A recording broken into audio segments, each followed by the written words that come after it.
Great question. I've always talked about my 5 C's model, and let me talk about them again. The first is competency. I think anybody who wants to be a future leader should have a hip pocket skill that everybody looks at and says XYZ is the go-to person for that skill. Because unless you're really known for something, and not just as a generalist, you don't stand out from the pack.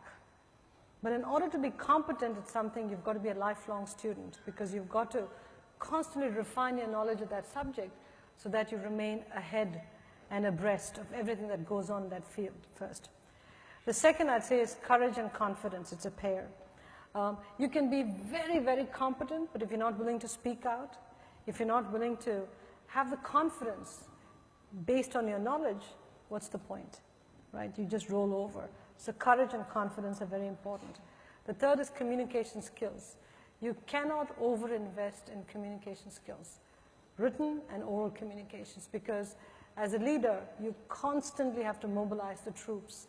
I can tell you when I first came to the United States, I used to debate and I used to be on debating teams, but I used to speak so fast because culturally I grew up in an environment where people spoke very fast. Fortunately, Yale had a requirement that unless you passed the communications course, you couldn't graduate from the first year to the second year in business school. I flunked the first time I took the communications course. So over summer, I took it again, which was the best thing that happened because I learned to sync my brain with my output from my mouth, and so I started to slow down what I was saying. Huge difference.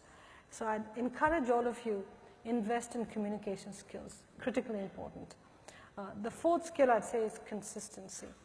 It's important that leaders are consistent. You can change your mind, but change your mind against a consistent framework, because if you're not consistent, people are always second guessing what you're doing. So be consistent. And the last skill is your compass. Integrity is critical in this job. You can be competent, you can be courageous, have confidence, be a great communicator, be consistent.